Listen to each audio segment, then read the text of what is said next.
Hey guys, welcome back. This might be a pointless video for some, but I was curious as to what results I would get.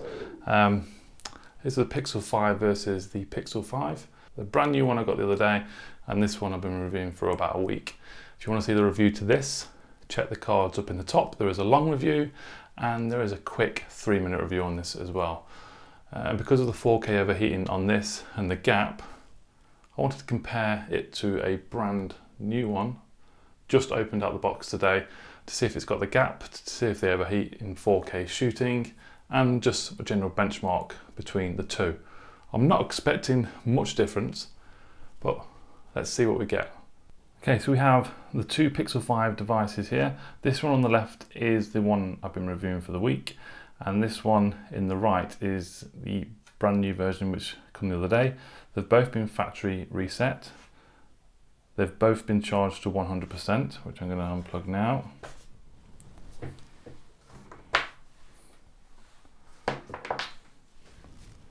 And we'll see how battery degrade as well over these tests.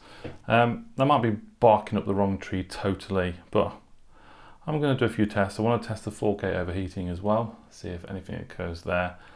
And we'll do some Geekbench tests and stress tests as well. So same wallpaper, 100% battery, same signal in terms of Wi-Fi. Wi-Fi is connected to the same router, no Bluetooth on, no location GPS on either. I've turned NFC off both as well. But yeah, they're exactly the same. I can hear someone saying, what about build number?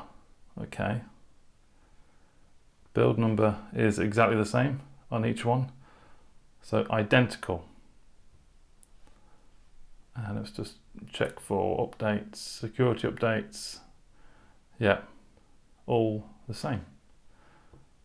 Okay.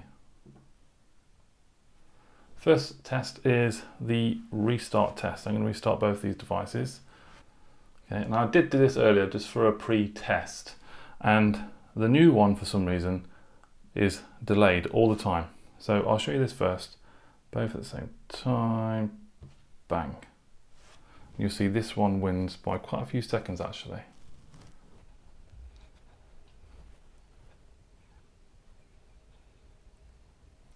Okay, so the older one has just booted up. This one on the right has just caught up. Wi-Fi is connected. It's dropped 1% in battery as well. That's interesting. Now, if I try and do it again, and slightly stagger it, so this one lost. Let's restart this one first, and then I'll start that one.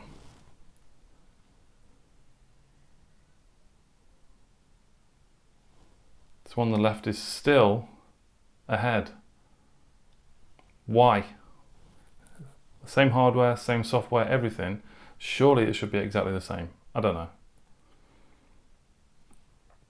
Again, this one wins.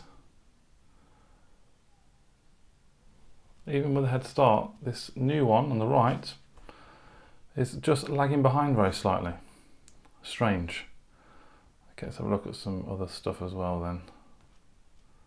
Oh, this is fine.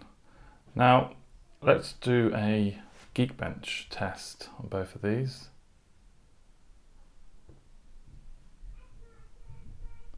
Accept.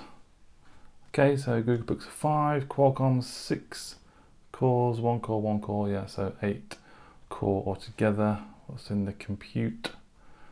Android 5, Adreno 620, yeah, all the same. So let's try CPU benchmark and let's run both of these. I don't know, they should be exactly the same, shouldn't they really? Give or take the odd number here and there, but there shouldn't be too much difference. So they're neck and neck in terms of the tests. They're going exactly the same speed.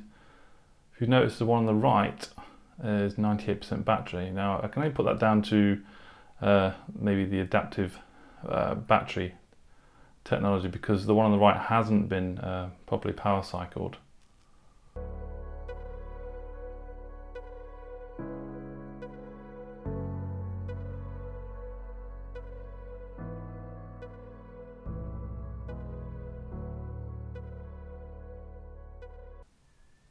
Okay, so the older one just finished ahead, and multi-core score 1613, single core score 602.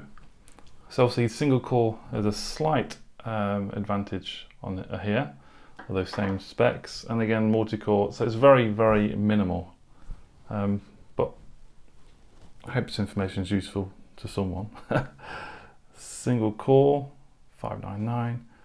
Okay, it compares it to other devices as well. Multi-core 1583. Okay. Benchmarks. What about compute? Run compute benchmarks. Go.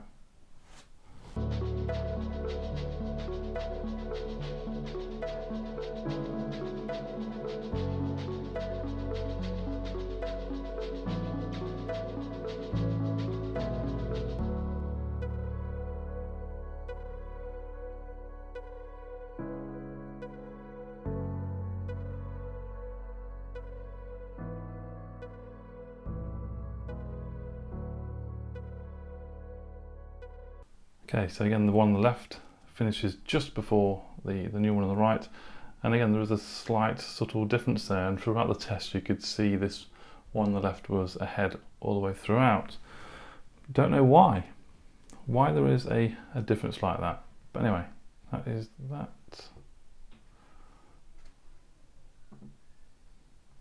Get rid of them too.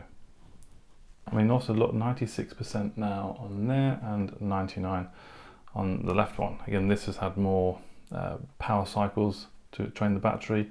I was going to do 3D mark as well. Let's have a look at this. Allow. Let's skip that. And let's go bank. 3D mark test.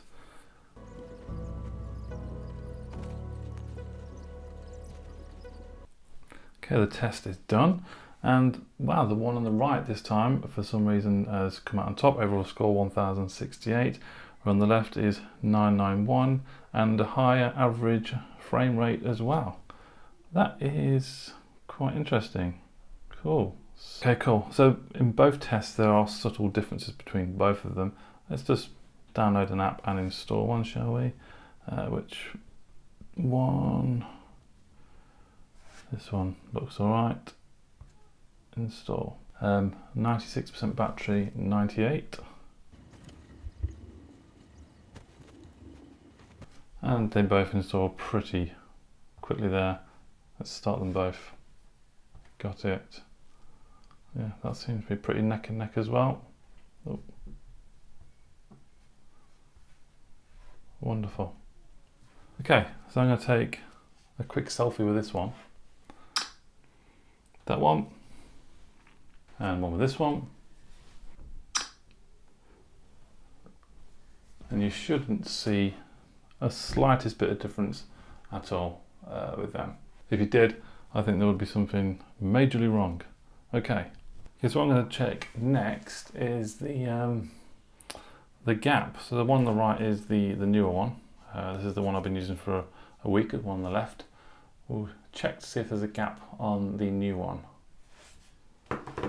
So after close inspection on both of them, you can put paper down the end of each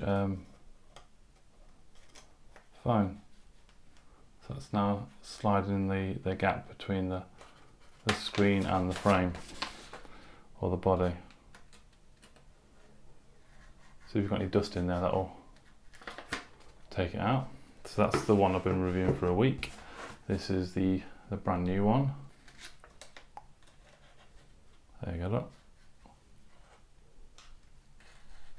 Straight in. So they both seem to have that gap even with the brand new device. Okay, next is the 4K overheating test. I'm going to put both of them on 4K recording, 60 FPS, and see which one dies first, or they might both be alright now after a factory reset on this one on the left. I don't know. Both cameras are set up, they're in 4K 60 on both, and I'm going to hit record and leave it running. Okay, so now they are both recording.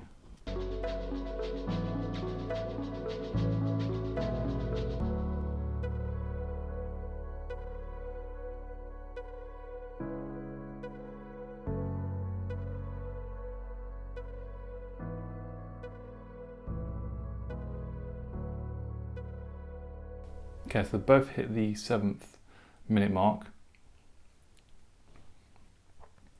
The original one on the left, which I've reviewed, overheated over just over 3 minutes originally.